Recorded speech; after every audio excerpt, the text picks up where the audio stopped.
Yeah. You won't be able to even see the couch. My head's in front of it. Well, hello on the Rockers. On this episode, we chat with Academy Award nominated actor Virginia Madsen with my guest co-host coming back, writer, director, producer Stan Zimmerman. Golden Girls, anyone? And me, your favorite host with the sassy most. Raise a glass and let the drinks begin. It's On the Rocks. Thank you for being Boulevard. Life is a banquet, and most poor suckers are starving to death. I'd like to propose a toast. This is On the Rocks with Alexander, where I drink with your favorite celebrities as we talk about fashion, entertainment, pop culture, reality TV, and, well, that's about it. So pop a cork, lean back, and raise a glass to On the Rocks. Fasten your seatbelt. It's going to be a bumpy night. Lord have mercy, buttons and bows and pantyhose. On the Rocks podcast, a place where we're too glam to give a damn.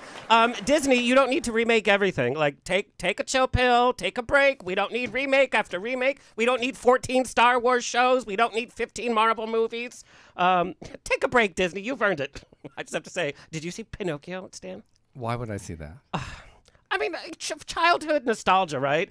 It was so bad, I almost texted Tom Hanks. I'm like, can I have my $8 back for that movie? But you actually went out to a movie theater? No, I'm just kidding. Okay, Like, I didn't think I so. love how that's the unbelievable part, but like me texting Tom Hanks is not unbelievable. It's like, oh yeah, me and Tom. Like us on Twitter and Instagram at On The Rocks On Air, and on Facebook On The Rocks Radio Show. Send me an email. Book me for a wedding, funeral, pride, quinceañera, bris. I don't care. I will show up. Info at ontherocksradioshow.com. The show's presented by Straw Hat Media. You can watch and or listen to our now over 300 episodes. And Stan, I think you've been on 250 of those 300 episodes. I think I'm the most guest Yes. host person. you've had. 100%, hands Thank you. down. Go to ontherocksradioshow.com. You can watch everything for free, or Apple TV, Roku, Amazon Fire TV, Facebook Watch, streaming with Pride on SVTV, and on Channel 31 on the East Coast. All right, let's get the show on the road. Stan Zimmerman, playwright, director, good friend, TV writer, Fitness model. fitness model, fitness pizzas.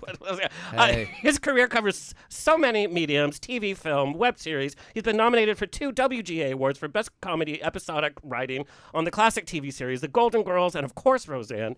He's also written and produced on Gilmore Girls, co-created the Lifetime sitcom Rita Rocks, and wrote on both Brady Bunch movies.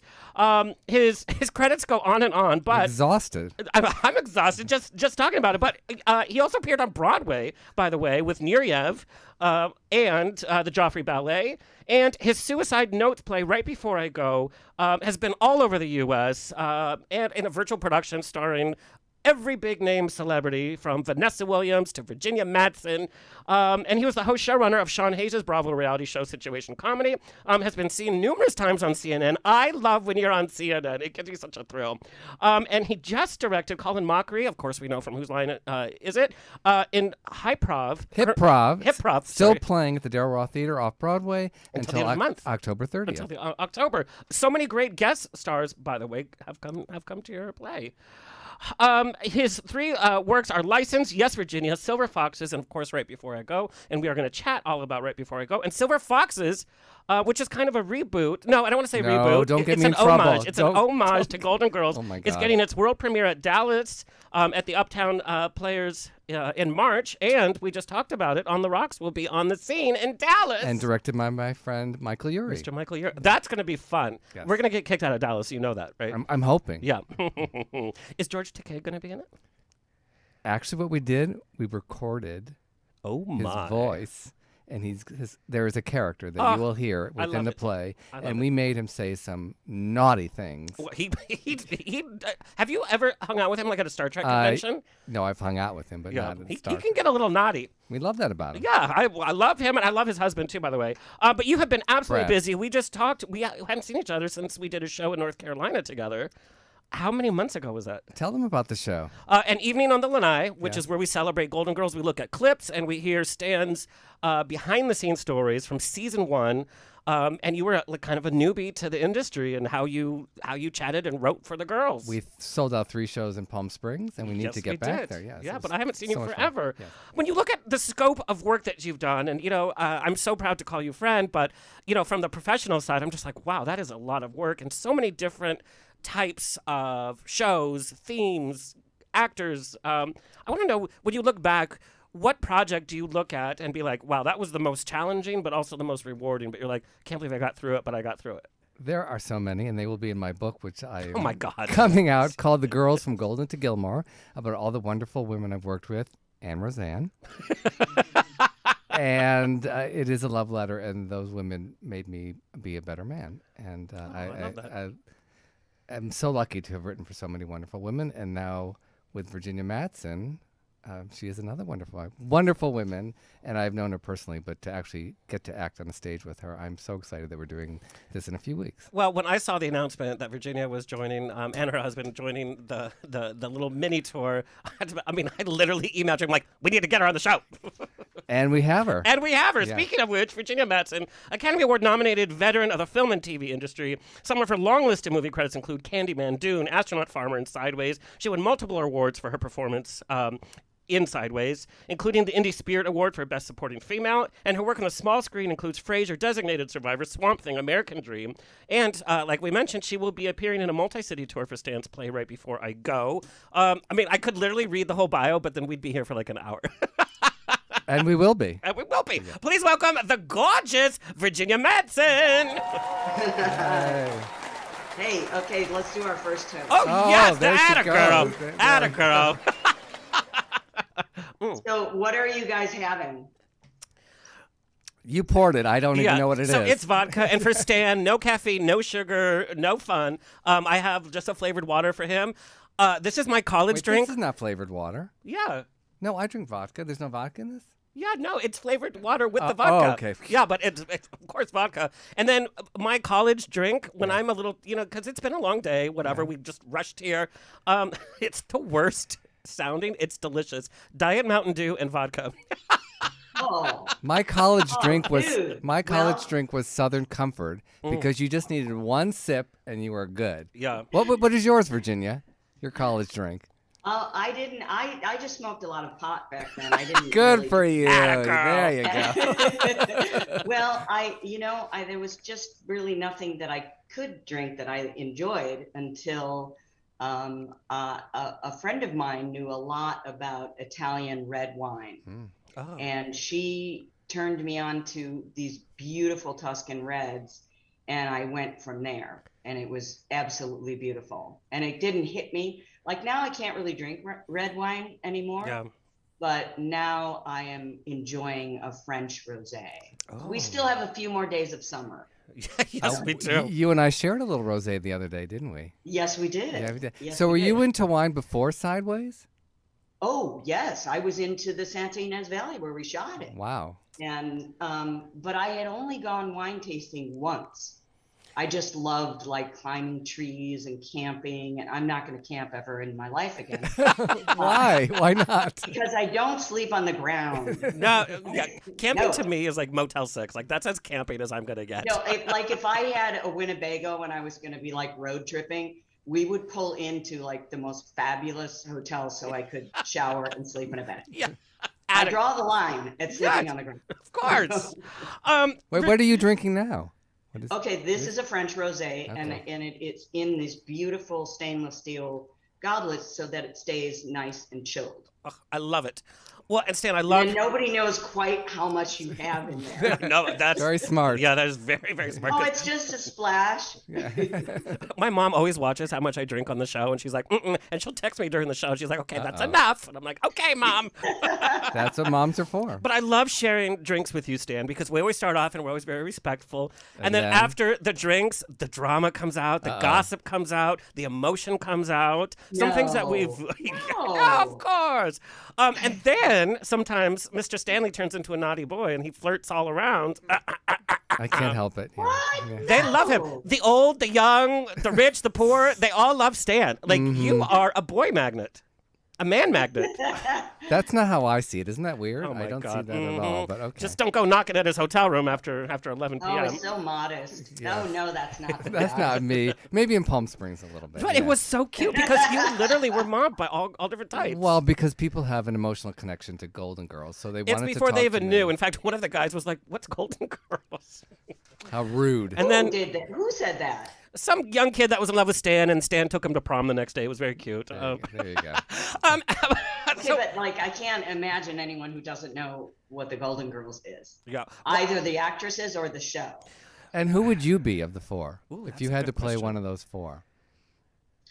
Oh, I'd have to be Betty. Why? Oh, wow. Just because she was a little salty and she was a little naughty. Oh, you mean And Blanche? she was- You mean Blanche? What? You mean Blanche? Rue McClanahan? Yes. Yeah, Blanche for And- sure. Yeah, yes. Can you do a And Southern because accent? because she was still really enjoying herself. Mm-hmm. Very much so. It's funny when you look at the ages of those women, though. Like, they're supposed to be 51. I'm like, They looked older Well, back but then. that was a different time. Right. That Whole was a different different time. time, you know, and I think there was a time, maybe that was the very end of that era, but you know, we expected everyone 50 and older to look like a great grandmother. yeah, yeah. And that was, and I think that was comforting to people. They could identify with that. But now we're aging differently. And I don't mean with just plastic surgery. I just mean the way that we take care of our bodies and our, you know, from the inside out. 100%. And we're not letting age define us, too. It's like age literally has become just a number. It's how you feel and it's how you live your life, you know? Yes, it's very much up to you how you're going to treat yourself and how age will meet you. But in my experience, things just keep getting better because you get smarter. You Yes. get more relaxed. You get where you sort of don't give a shit about people. Can I say that? You can. And did you, Virginia, you're Academy Award nominated. You can say say- whatever you want. And did you? Well, you know, you don't have to necessarily spend a lot of time worrying about what someone thinks of you Right. and their opinion. And it's just, you know, our friends are like that. But for me, that really didn't come till much later in life. Well, and so I want to ask, I want to talk a little bit about Virginia as a kid. You've said in some interviews that you never were rolling with the popular crowd. Were you No. like a theater nerd? Were you at the library having lunch with the teachers? Like, what kind of kid were you? I was an actress. I was an artist. I was very flamboyant and very loud and at that age, you know, you do care about what people think of you and it does hurt really badly when you're ostracized but you know, on the outside you pretend like you just don't care. Right. But I did, and it was those early years were very, very hard for me because I didn't fit in. Mhm. And I knew that I wasn't going to fit in, and because I was an actress and I was on my way to Hollywood, and of course they don't understand. I would actually speak that way. And how did you find theater? At what age did you find theater in that tribe? That was when I was still in Chicago. At what But- age? At high school, you did theater in high school. Yeah, but most of the time I was on the crew because I didn't sing. And, you know, high school musicals are almost always, I mean, I did sing, but not good enough for them. But I could dance. And so I had, we had an extraordinary theater. I mean, we had a 2,800 seat theater with a balcony. Wow. And it was very well funded. I'm very grateful for that. And I got to study my chosen profession, which is unusual, you know, to be able to do at that age. You know, so I had an outlet for what I loved. So I had a way to do that and learn and start. And were your parents I thought it was my beginning. Were your parents supportive? Well, I was going to say, it's kind of in your blood. So, Yeah. single mom, left career in finance to become an actress, right? And this kind of happened when you were a... No. She was always a writer, but she, at one point, I think I must have been 14 or 15, and she said, you know, I'm going to quit bashing my head against the glass ceiling in business, and I'm going to become a full-time writer. And it's going to be hard. We're not going to have any money. And I thought, well, this is an inspiration for me. And I thought, well, I'm not going to have any money because I'm going to be an actor. So let's do this together as a family. and support mom in whatever she wants to do. And it was really amazing. And then she went into filmmaking, and she is still like my mentor. I'm still so grateful that I have her. She's 90. Well, I have to say, to have that unconditional love coming from the child to the parent is pretty remarkable. And I think it's a testament to the woman you are and the woman that your mom is. To have a kid at that age be like, okay, we could kind of, not have dessert some nights because to go after your passion. What kids nowadays would give their parents that kind of leeway and support to do that? That comes from a very loving, unconditional foundation. She's a very powerful woman and always was. So I think she recognized that her 3 children were unusual and very passionate, and that we were good. She knew that we were good actors. My sister decided not to stay in it because she really wanted to be a community activist and to raise children. And that's exactly what she did. 3 amazing kids. Well, and you worked with your mom together. The first film that your production company did was I Know a Woman Like That, which documented the lives of older women. What did you learn most from doing that film, and what kind of story struck out the most? Well, first, it was really hard to get my mom to be on camera because she's like, that's not what a documentarian does. She won an Emmy for another documentary that she did. And I said, no, Mom, you're the subject matter. You're interviewing them and you need to be in it. And then as we started interviewing these like-minded women it wasn't about how to be young, it's about how to be old. And inevitably, the conversation would lead to sex. And that's why you like Blanche. Yes. And I listen, I knew that my mom was a social butterfly, but I don't know why I didn't think of it. I was like, well, of course, you can be active throughout all your years. And it didn't make you. One time we sent the film to a distributor who said they thought it was disturbing. Oh my God. That these older women were talking about sex. And so, okay, pass. But they're really talking about their curiosity, their passion. They were all still working, and it was, to sit there and listen to those conversations it just buoyed me up. It just made me feel like, I grew up with my mom and my older sister who just never seemed to care about the aging process, and really taught me that it's how you look at yourself. If somebody has a problem, then there's nothing I can do about that. And then going into professional show business, of course, there's going to be a lot of discussion about your physical appearance, of course, and then your age. But I just didn't care about that. And what about when you go because I was trying to end up being like, I wanted to go to Betty Davis land. Yeah. As a very young girl, I was thinking, well, I want to be working when I'm 80, and and now there's a lot more opportunities for women over 50, over 60, over 70, and we've always known that the men could age that way and have a 22-year-old wife on screen. 100%. Yeah. Harrison Ford, Sean Connery, they're all with the young women. It's like nobody blinks an eye. Nobody says that's kind of odd. But how do you feel like when you go to award shows and you have to decide what to wear and you know that that's going to be talked about? How do you deal with that? Oh, that's the only time my job is glamorous. Like when you're actually on the job, there's nothing about it that's glamorous, and it's hard, and it's a lot of hours and getting up at 4 a.m. and then when the red carpet thing is called for, then you get to choose these dresses and you get makeup and hair, and it becomes, I always found it very exciting, and because I could be glamorous, and I always brought 3 pairs of shoes. And I forget who told me that, But, so, because, you're going to be on your feet for 15 hours. So I had the secret shoes. And I also always wear dresses that are not going to harm me.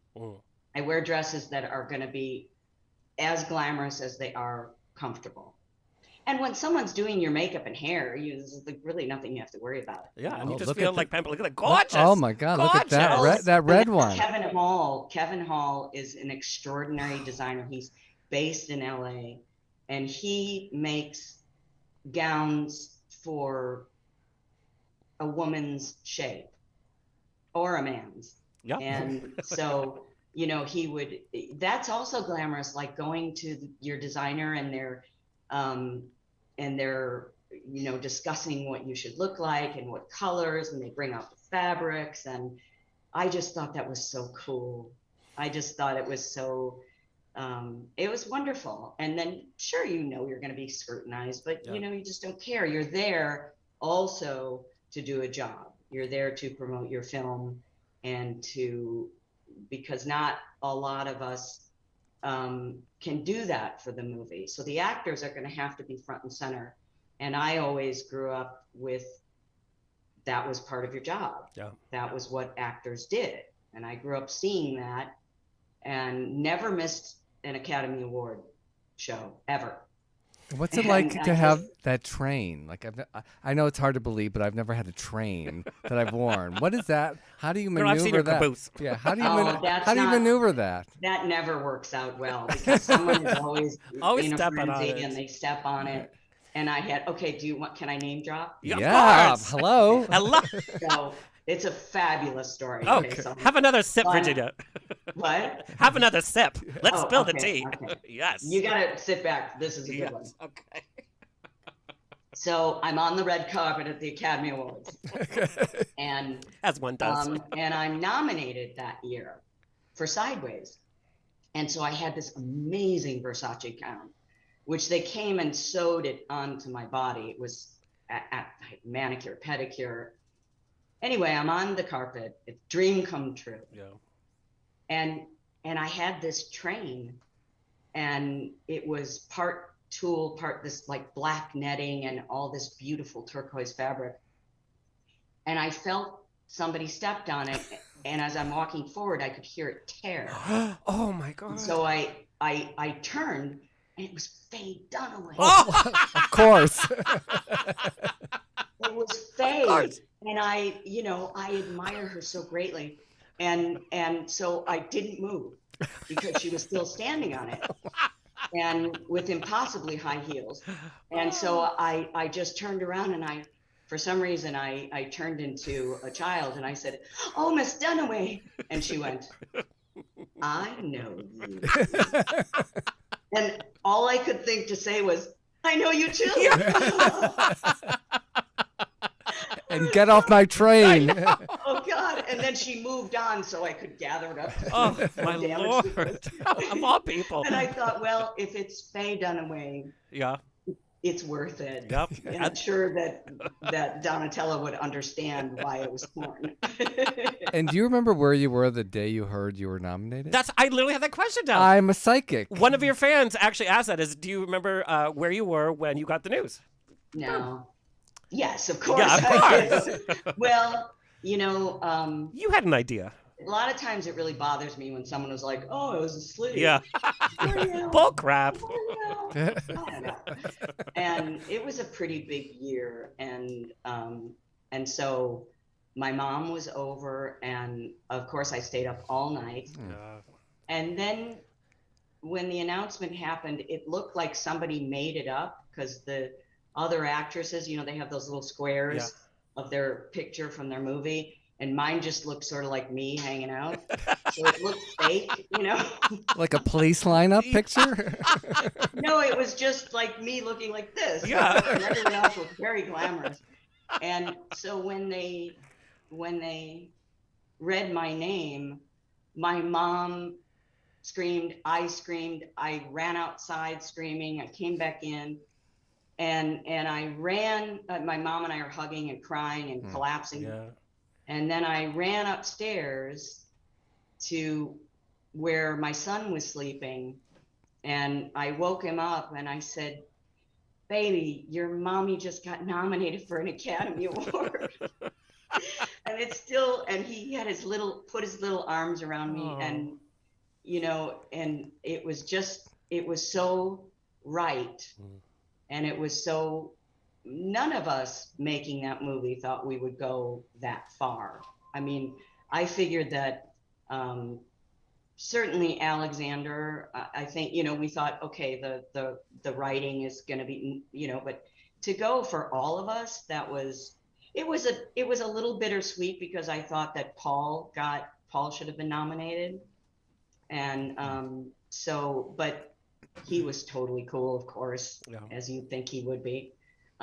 So we were all off to the races. And it was just, it was as I had dreamed it would be when I was a little girl. Oh, and what a special opportunity to share that moment, not only with your mom, and her entertainment career, but then also your son. I mean, it's heartwarming.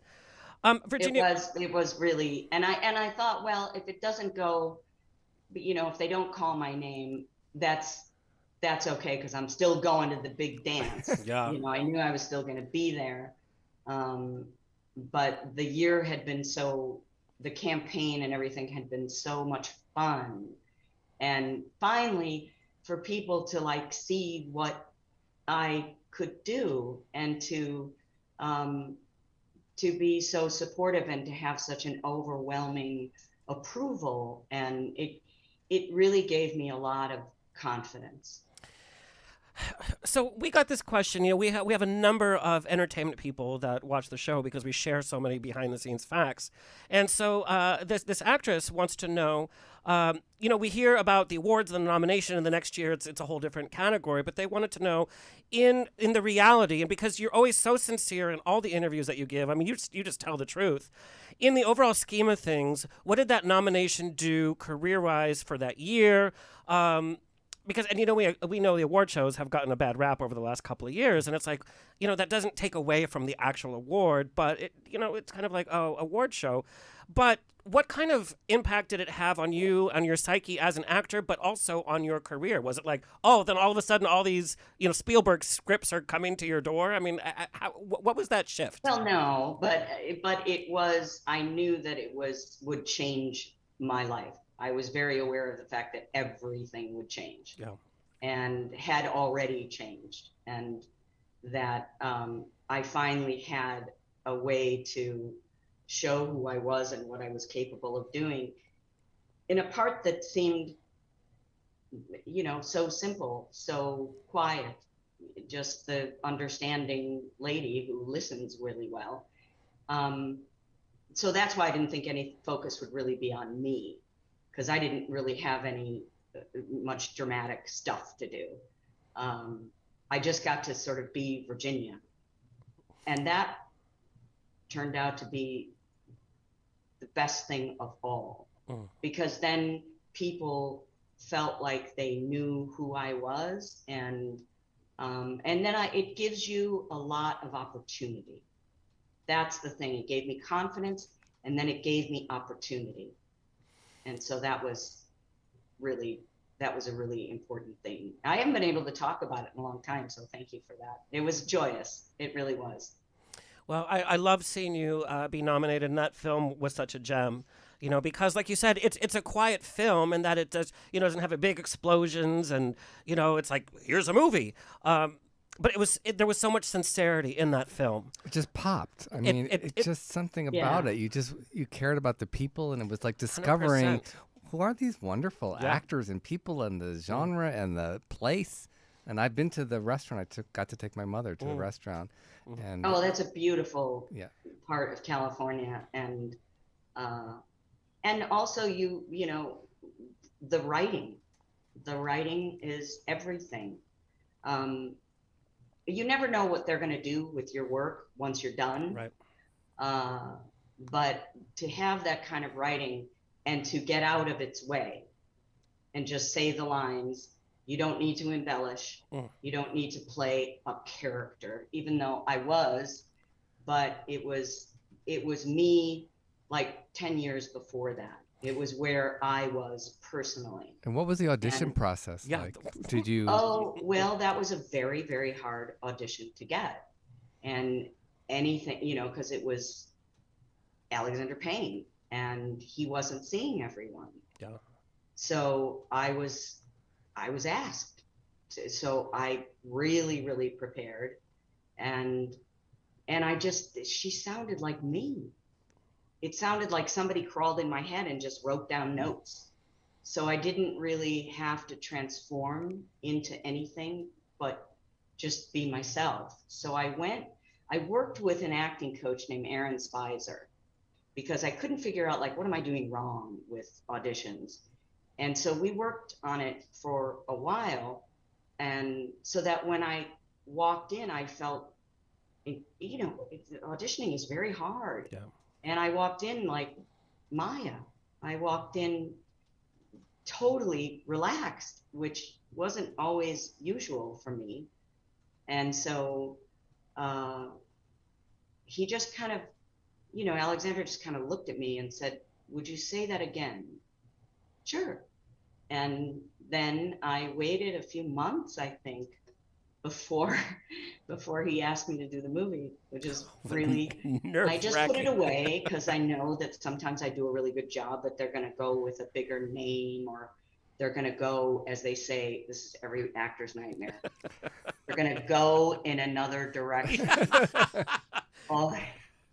And so I was like, yeah, this happens. This has happened throughout my whole career, but it was a good thing that they saw what I could do and it was good. So I'll just chalk that up for, you know, for what it was. And then he asked me to meet him at the chateau. So I go there and I thought, oh, he's going to let me down easy because he's at the chateau over champagne. Yeah, he's gonna and then he said, I would very much, you know, Alexander, I would very much like if you would be in my film playing the role of Maya. And I was trying not to go, oh! You know, and I was like, yes, I would love to play it. And he goes, well, I want to ask you, will you do this film with no makeup? And I said, Alexander, I don't have any makeup on now. Most everything I do now, they won't bother me about makeup and lashes and tight clothes. And I said, that's what I've been trying to do, because no one hasn't seen it yet. Yeah.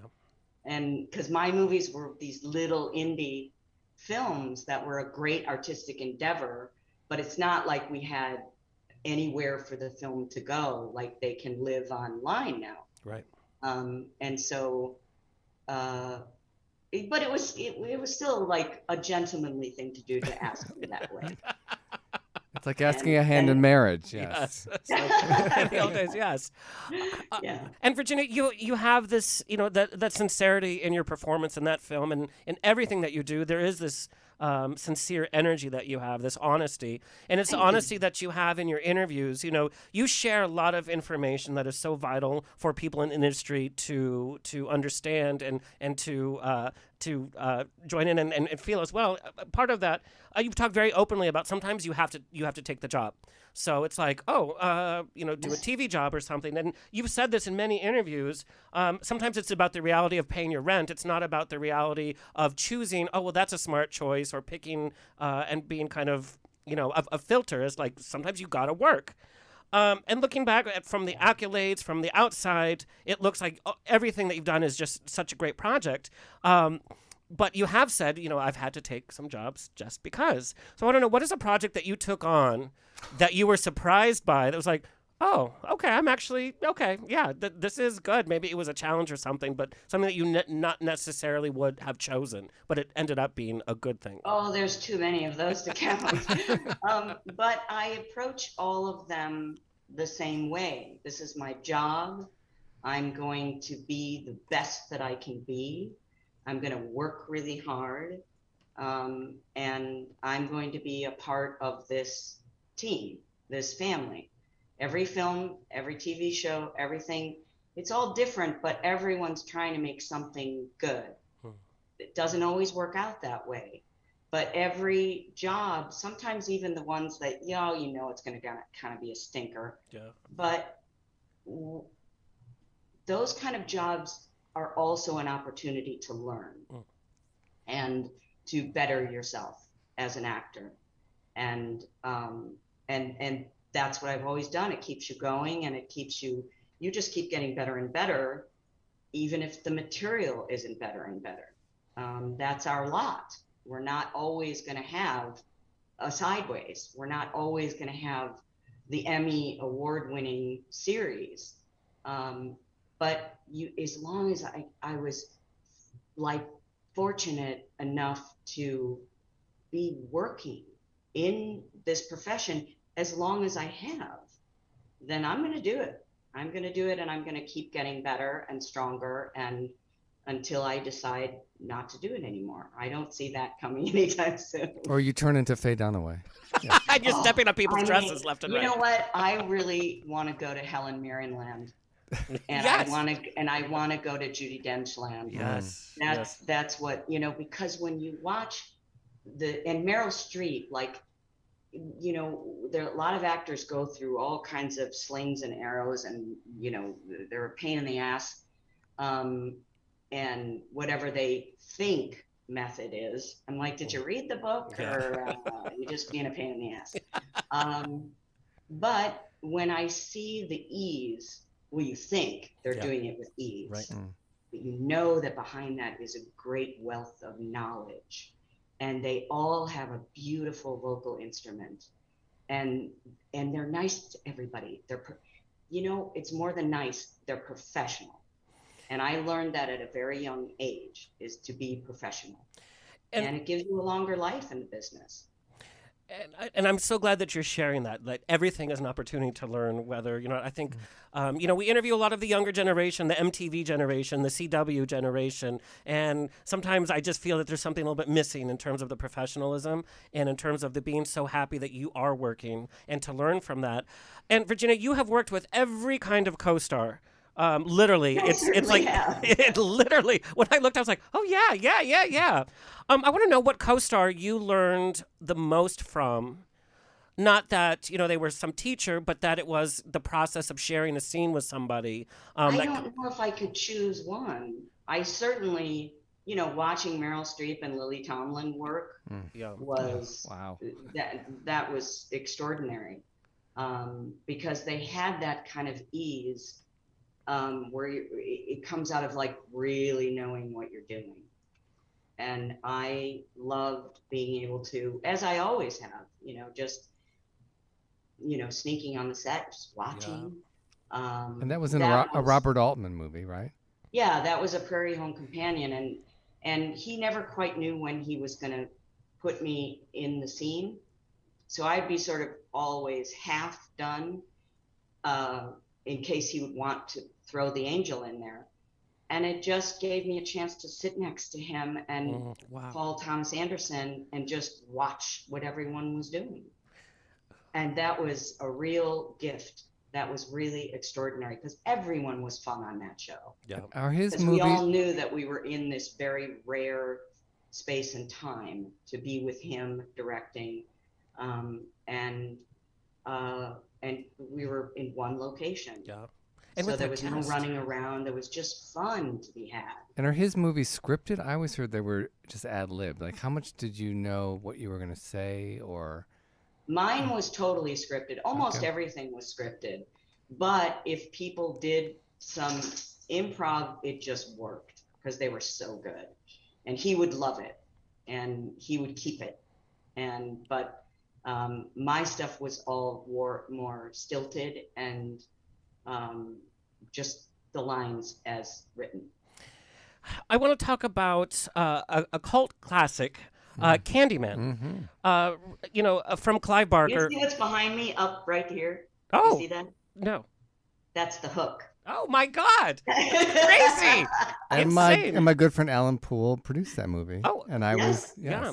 But talking You about gotta tell him that I have the hook in my living room. I know, girl. But it's such a cult following. But Clive Barker, literary and horror genius.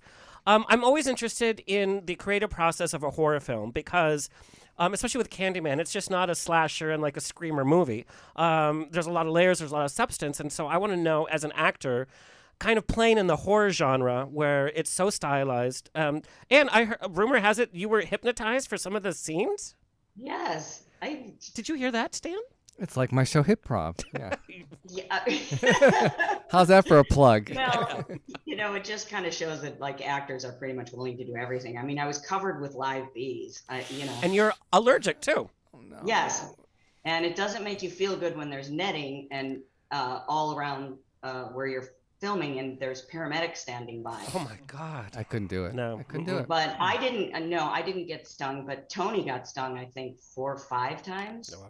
And I never knew it because he was just so cool about it.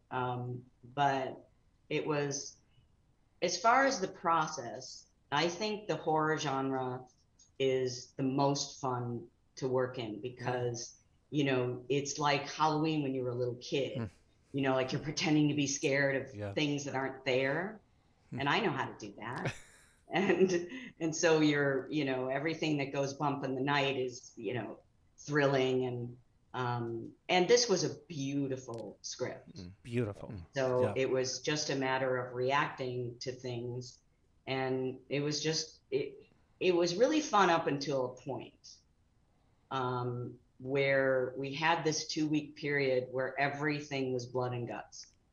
Everything was, Casey was getting disemboweled, the dog's head was cut off, I was covered in blood. It was like all this, the doctor got disemboweled. And people started to get a little, it started to get really hard because it was around Christmas time and there was just blood everywhere. And so they took a break. We were supposed to have I think a long weekend for the holidays for Christmas and New Year's.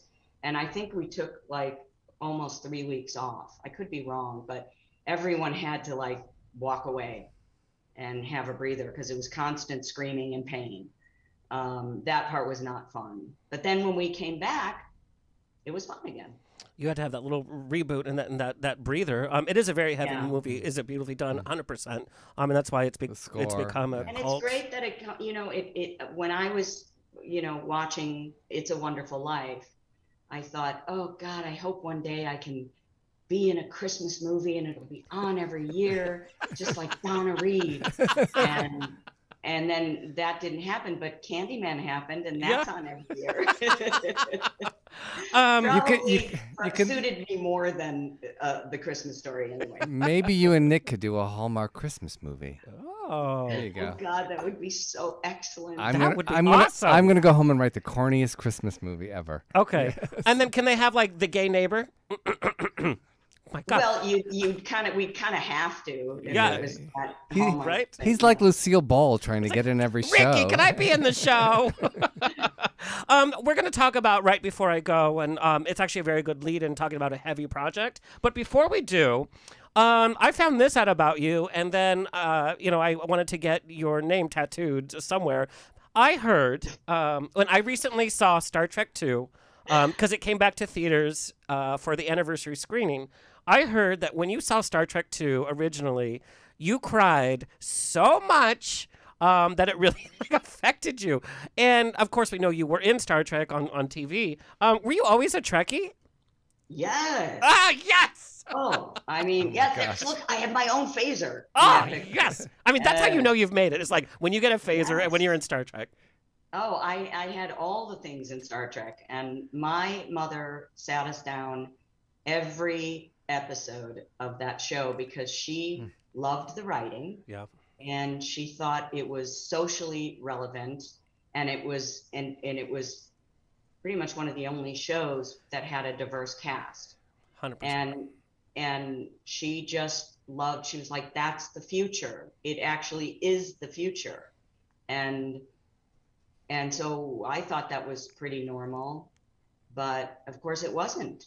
I think not really until now. Yeah. But it was always that world on Star Trek. And so, and it was just, I have a great love of all things space related, astronomy, the space station, Mars, the planets, the universe, black holes.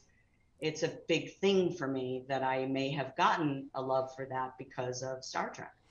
I love that so much because I can totally empathize. And, talking about relationships with our parents, especially a single mom, my mom would take me out of school whenever a new Star Trek movie came out. Wow. And it was before they had like the midnight showings the night before. So the first time you could see a movie was either at 10:30 a.m. or 11 a.m.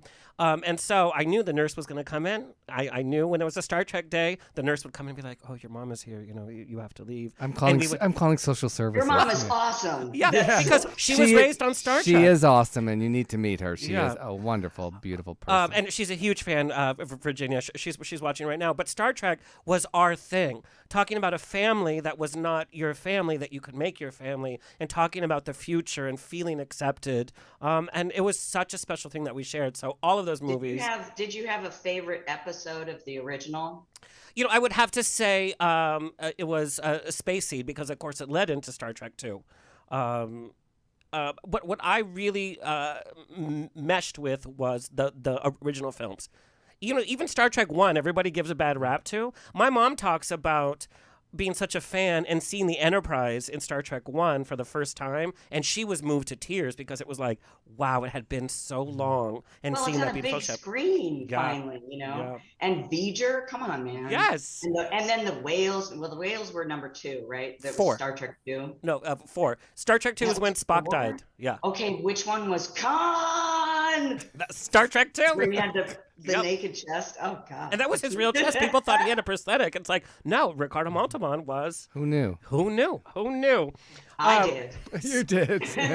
Uh-oh. And so I just love that we share that. And it is about this. I have this fascination with space because it's this idea of something that's bigger than us. And it's, it is the future, regardless of our daily stupid lives. You know what I mean? And when you deal in fantasy, sci-fi, even horror, it's storytelling, and it has a purpose, and it in some ways it you just disappear into the dark and you watch this wonderful scary story, but a lot of them have real social relevance and make you think about things that really matter in our world, that you realize later, oh, that's really, like, they were talking about, social dignity, and they were talking about human rights. And so you learn all of these other things coming out of those film experiences. 100%. On the bridge of the Enterprise, you had a Russian next to a black woman, next to women in power, and it was, nobody blinked an eye. And it was talked about and funded, by the way. Lucille Ball was the one that said we need to. Desilu Productions was the one that gave the green light to it. To Star Trek? Yeah, originally? it was Lucille Ball. Wow. She's like, there's something there. So, talk about history and looking back. It's like, Yeah. yes, 100%. All right, so we're going to talk about, right before I go, and so I just trigger warning, we're going to be talking about some heavy issues. And of course, it's on the rocks. That's our show. But we never know where the conversation's going to go. And so many things are so important. I think the show is very, very important. Virginia, like I said, when I heard that you were part of this project, something that I've known about for many years because of your amazing work, and all the celebrities that just hug this project, Judith Light, Vanessa Williams, the list just goes on. And now Virginia and her husband, Nick. So I hope I'm not sharing too much, but you have also spoken about this. The themes in Right Before I Go. Okay. It's all right. The themes in Right Before I Go hit very home to you. So we're going to talk about the heaviness of a piece. Stan, maybe you can tell the audience who might not know what the show's about, exactly what it is about. So actually 10 years ago, this past May, my very close friend, Kevin, died by suicide. And as a comedy writer, I didn't know how to process it, or I was not able to read the suicide note that he left that I was mentioned in. So what did I do? I turned on my computer and started Googling suicide notes, hoping that it would answer the question why. And I found many famous ones like Kurt Cobain and Virginia Woolf, and Virginia reads Virginia Woolf beautifully in the piece. And so I wanted to do something to raise awareness and start the discussion. So I created a play, kind of like Vagina Monologues, where actors are reading the notes and facts. And then somehow I had a Broadway director suggest I put my story into the piece, and the piece became how I process it and learn. And then I started finding notes from survivors. So the play ends on hope and about living for what's around the corner. And that's the beautiful thing and about breaking the silence. So Virginia, that I think that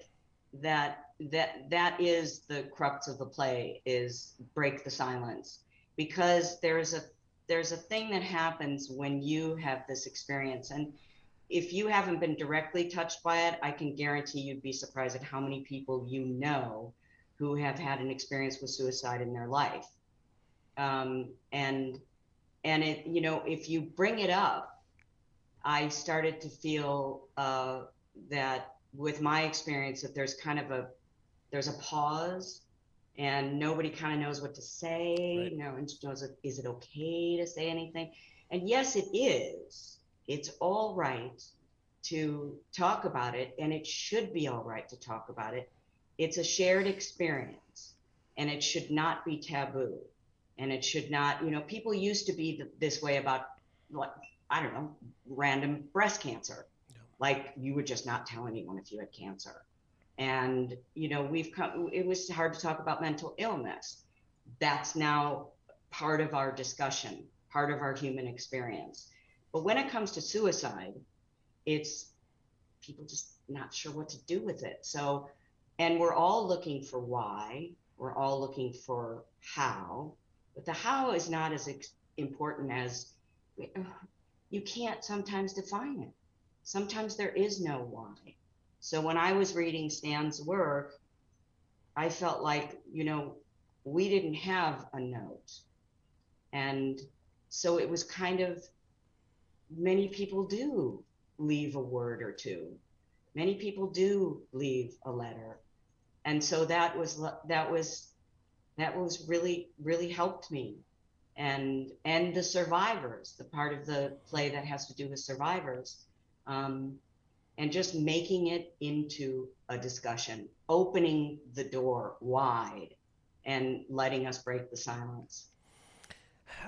And the play's an hour, and then the last half hour after the hour, we have a talk back. And I've required that be a part of everybody that does it. So we have a mental health professional from each city, and we're going to do 6 cities from Maine to DC and starting this discussion. And that's what's so beautiful about it, is I have found, because I've done it in 7 different locations with high school students to Broadway actors, how people open up and sometimes have never acknowledged or talked about their feelings. And that's what's so cool, that what we can do as artists is to, because I feel so helpful. A safe place Yes. for people to talk.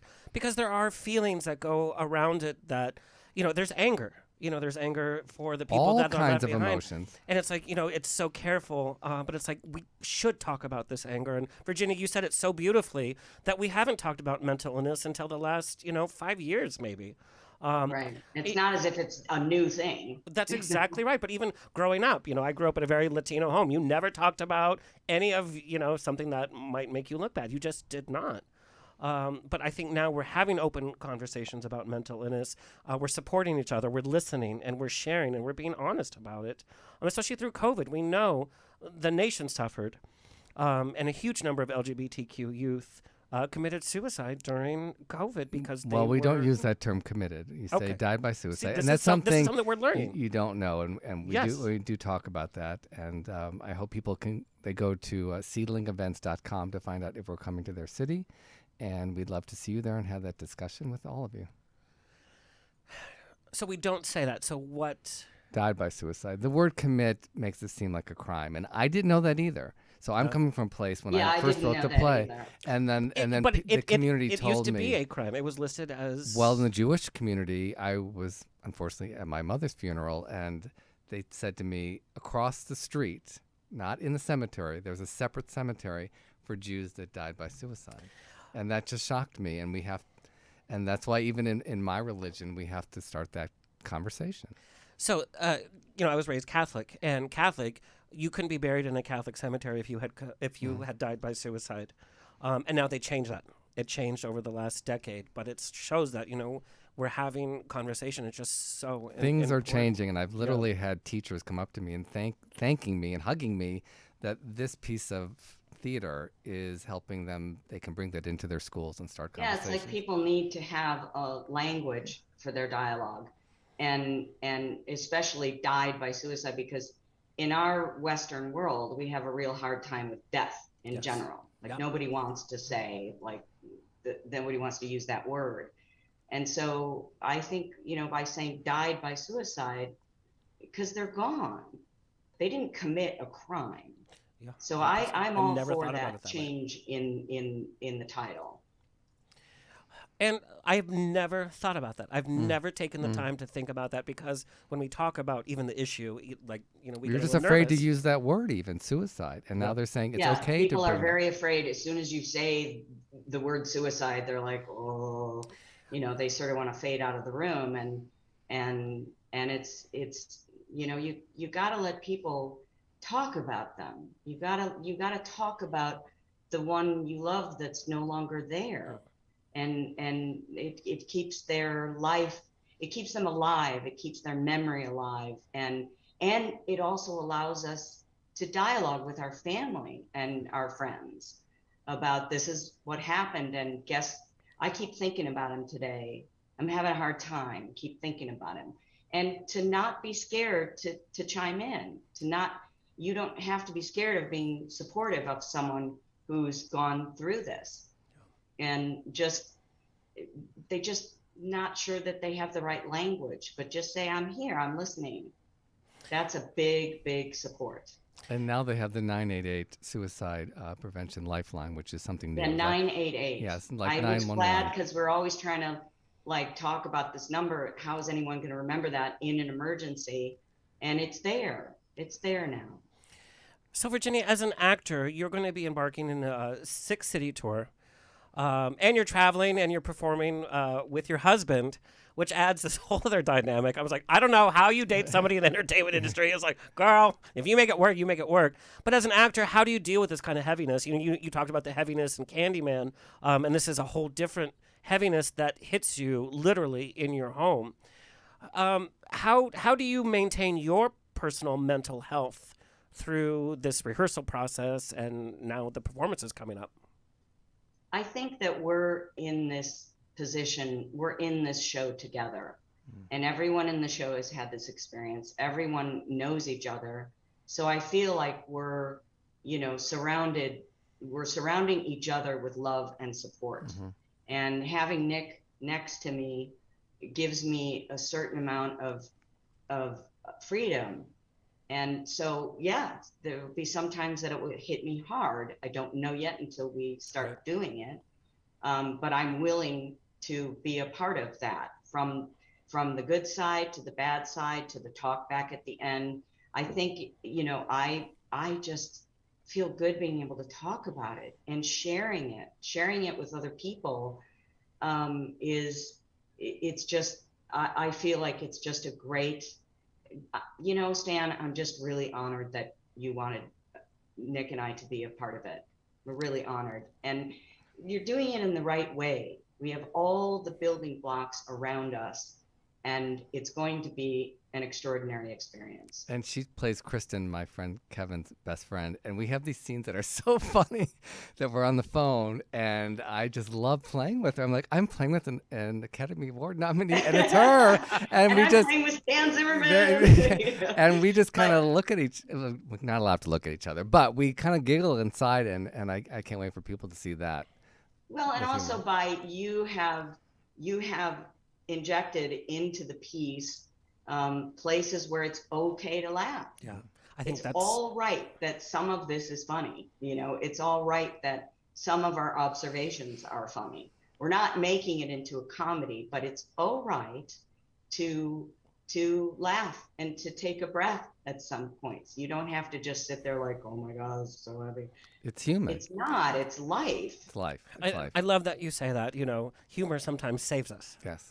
And Stan, you and I have shared many conversations about certain challenges that we've gone through, and humor is always there. And I have to say, Stan, a big thank you. You bring people together. I knew you two would like each other. Yes. Virginia, we're gonna do Rosé all day, honey. So I'm inspired. I want to come. I'm gonna come see one of the performances. Great. Thank you. And then we'll do Oh, Rosé. that would be great. Yeah. Because I'd like to see you in person. Oh yes, You girl. will. You will be. Yes. Yeah. Okay.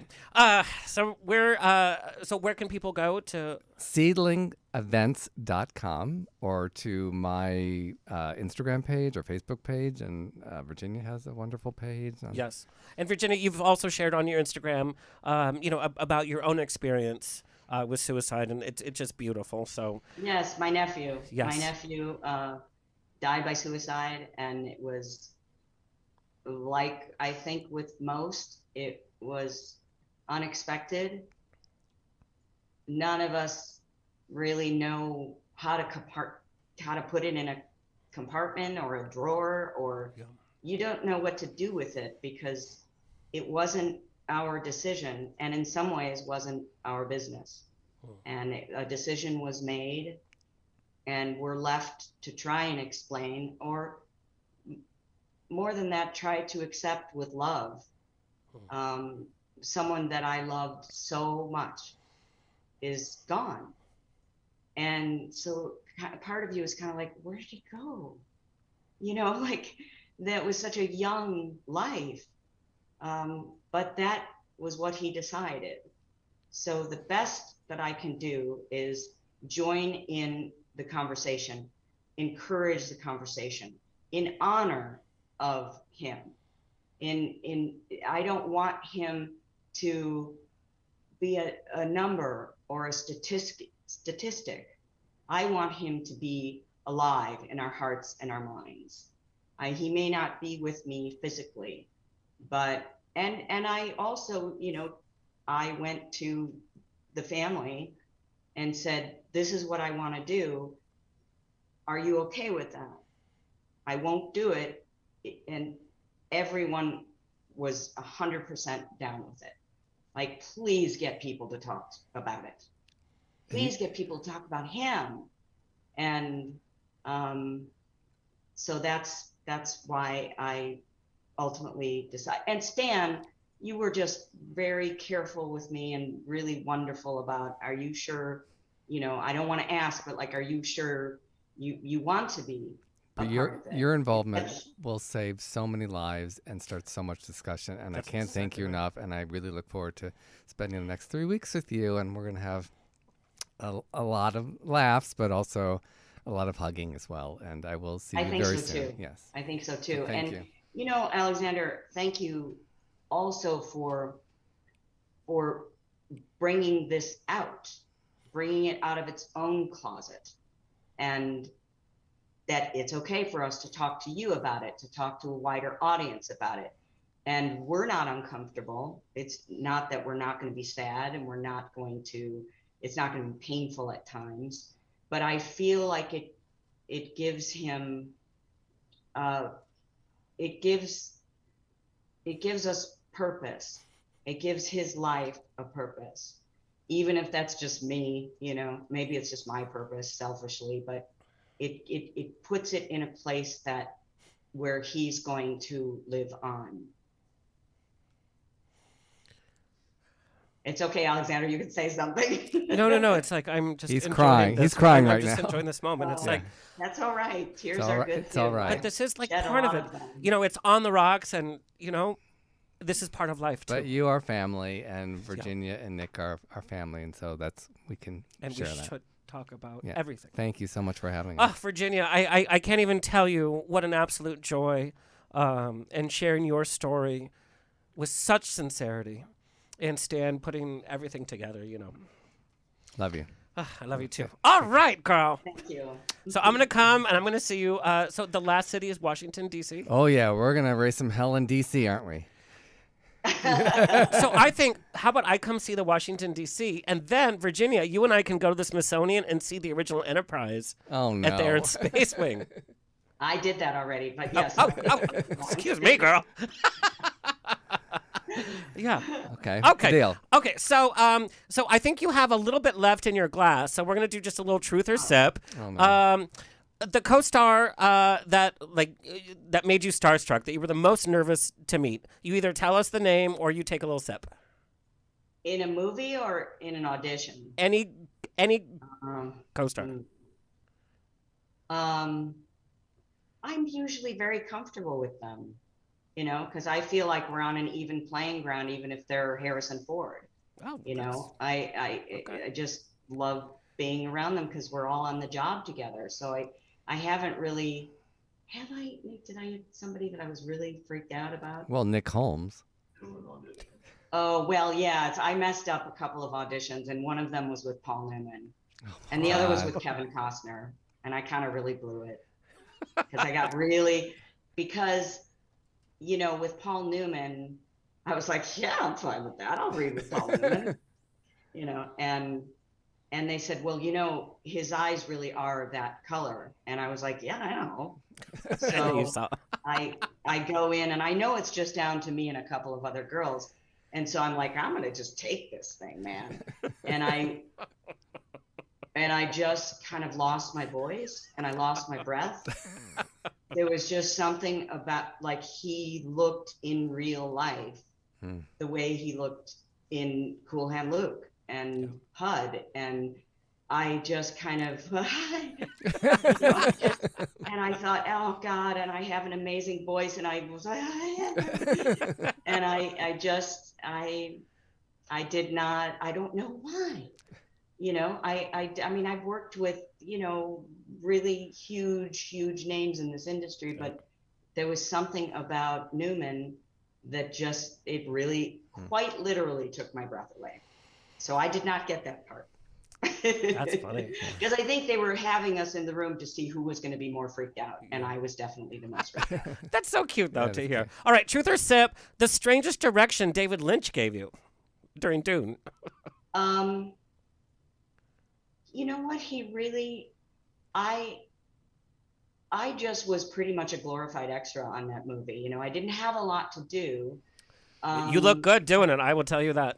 It was, he was so gentle with everyone. And the first thing I had to do was the monologue. And it was all this language that I didn't understand. I didn't know how to pronounce anything. And he just said, "Oh, actually, don't worry about it, because you're going to fade in and out. Your head is going to be floating in space.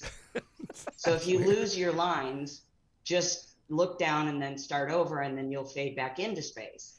And it was okay that I was nervous, and he was just like, "That's very good. You sound so amazing. Let's do it again." And so that he never gave me the feeling that I was such a beginner. He never gave me the feeling that I was an amateur. Well, and true or false, did you get cast from a Polaroid? Yes. Yes, Did you know that, Stan? They were already starting to film, and I was totally wrong. I thought, because no one had a script, and I hadn't read the book, but I knew I was supposed to be the princess of the universe.